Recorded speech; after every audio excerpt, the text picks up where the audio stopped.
You've probably heard the term plagal cadence, or Andalusian cadence, or imperfect cadence, half cadence, perfect cadence. Maybe you've just heard people say, oh, the 5 chord always leads to the 1 chord. What the heck is this stuff actually all about?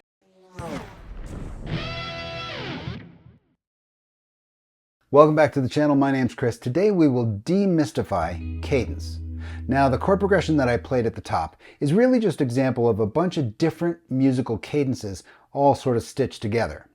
But without any explanation about how they work, why they sound the way they do, we're just sort of left mimicking chord progressions, right? Grabbing an example and saying, oh, this is the Andalusian cadence or whatever it is, but not necessarily being able to replicate it or actually use it in a musical situation. You're watching this video because you're looking for some tips, some insight into how this instrument actually works. I do this all the time. I do it in my online guitar academy called The Studio. The Studio is an online platform that combines community features with all kinds of educational content at all different levels. It's sort of like a one-stop shop where you can get in there, learn something, challenge yourself, remain accountable, maybe even make some friends on the way. But I know that an online guitar academy, that idea might not be for everybody. So I offer a 7-day free trial. If you're interested in working with me, you like the style with which I teach, maybe some of these videos are giving you that aha moment and you'd like to go a little bit deeper, head on over to the studio, take a look and see what you think. In 7 days, you could probably learn quite a bit. There are some free courses there. You get access to everything free for 7 days. If it's not for you, I totally get it. But if you do decide to stick around, I look forward to working with you. Now, if you do a search for the term musical cadence on the internet, you're going to find a lot of stuff. There's a lot of dense information out there, right? There's a lot of history around how cadences work, what they are. We're going to take all that stuff and remove all the complexity. Take a single cadence and boil it down to its element, right? What makes it sound the way it does? When we do this kind of thing, we can gain control of the sound it makes, right? And actually be able to replicate it or leverage it in a musical situation. Let's zoom in and see what's going on. Cadence is most often a set of 2 chords that represent the end or the cap off of a musical idea. Think of these pairs of chords as sort of like tools in your chord progression toolkit, if you will. A little tool that you can pull out and apply and always know what your results are going to be. For example, in the key of A, here we go. A 4/1 cadence is called plagal, right? That's often called the hallelujah cadence. The authentic cadence is 5/1. That's the one we're going to focus on today. An incomplete cadence or a half cadence dumps you off to the 5 chord and generates tension. So something like this, right?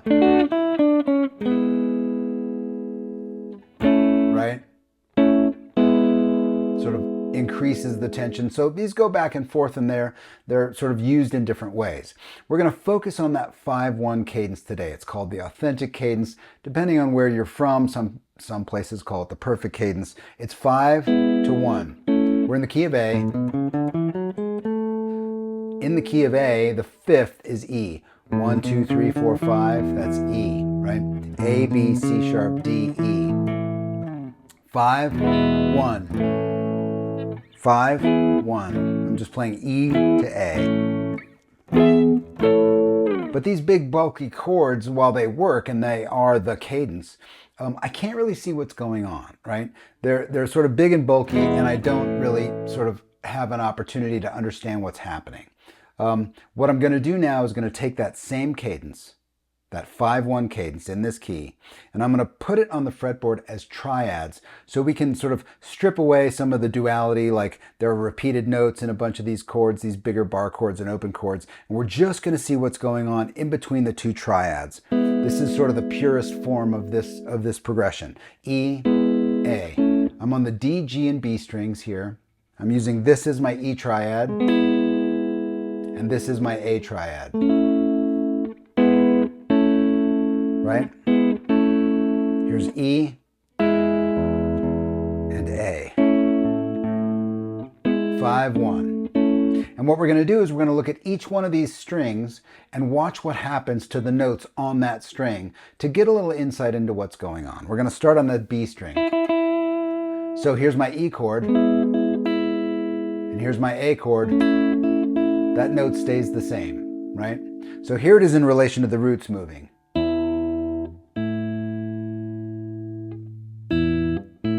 5-1. Now if I just get this sound in my head, the 5-1 sound, and I just play this note by itself, I can't really hear the cadence. Right? I mean, if I'm really paying close attention, maybe I can, but it doesn't give me a lot of information. Let's check out the next string. That's this one, the G string. So in the E chord, I've got this note, and in my A chord, I've got this note. So now there's some movement. Here it is with the roots. Well, that's nice. Now I can hear the cadence. Without that root, though, without the root movement, E to A, check it out. It sounds, I mean, I can hear it, but it's pretty gentle. It's pretty soft. It's not bad. It's just fairly gentle. Listen to this next note. On the D string, I've got this note and then this note. Listen to this.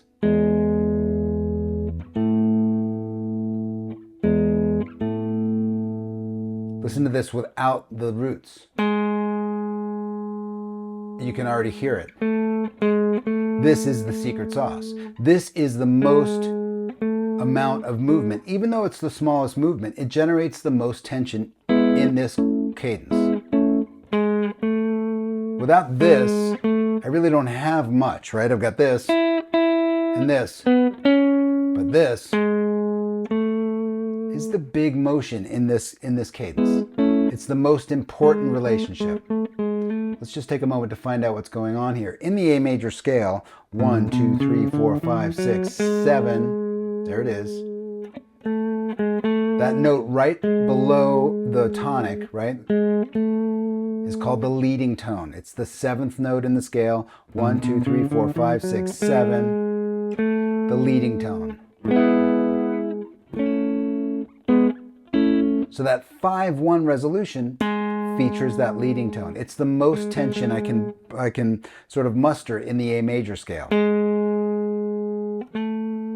So in order to really evoke that 5-1 cadence, I need the leading tone. Pretty cool thing to understand, right? Wherever I find an A note, maybe I can already hear this cadence happening. Here's an A note here.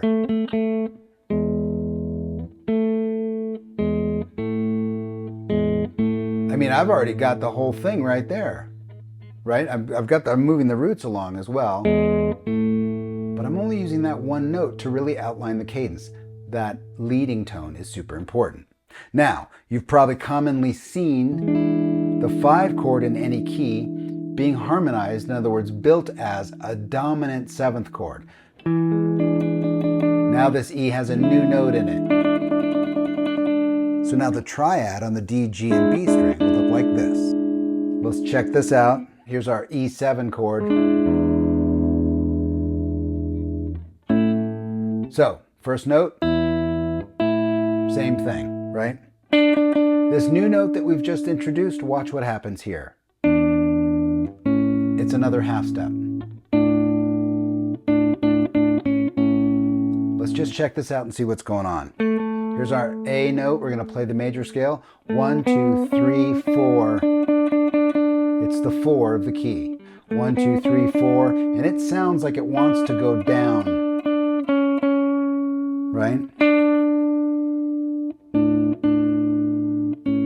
It's got a tendency to want to go down.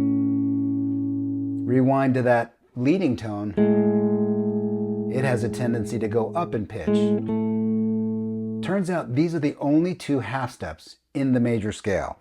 1, 2, 3, 4, 5, 6, 7, 1.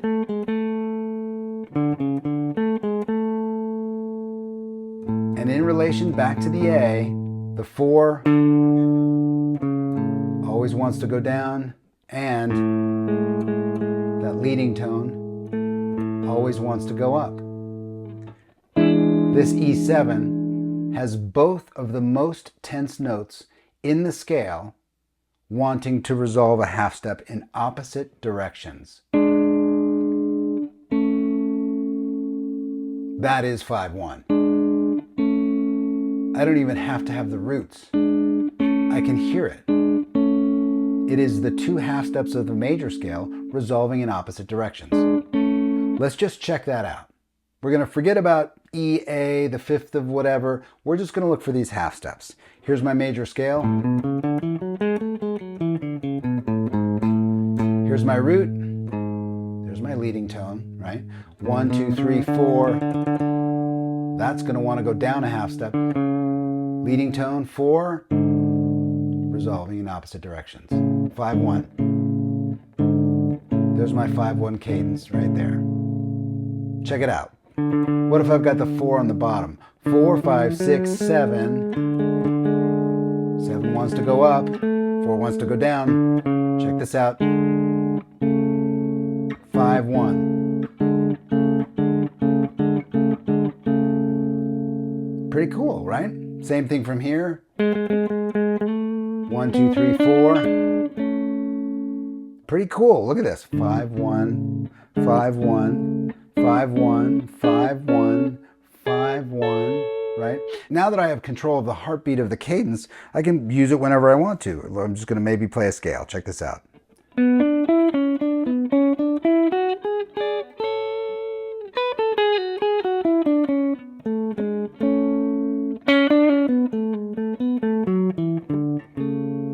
I mean, now I really have control of the cadence, right? Because I've boiled it down to what's actually going on. Once I understand what's going on, and I've done this type of guitarcheology, I can now find these relationships and take advantage of them when I want to. Okay, so there it is. The word cadence really just represents our way of cataloging some sort of musical relationship. One thing moving to another, or a set of things that moves to another set of things, right? Maybe it's creating tension, maybe it's resolving tension. But by understanding how it works, why it sounds the way it does, we gain control of that sound. And when we have control over sounds, we can use them anytime we want, right? It frees us up to be musicians who can take advantage of this stuff. Tabs for this lesson are available on my Patreon page. That's always linked in the description below. Tabs for this specific lesson also cover the stuff I played at the top. All those examples of those different cadences are in the tabs on Patreon. So if you're interested in this lesson, you might want to take a look and see what you think. As always, I hope this lesson was interesting for you. I hope it gave you something to chew on. Maybe it gets you thinking about the word cadence and trying to tear these things apart and see how they work. Above everything else, stay curious. I'll see you next time.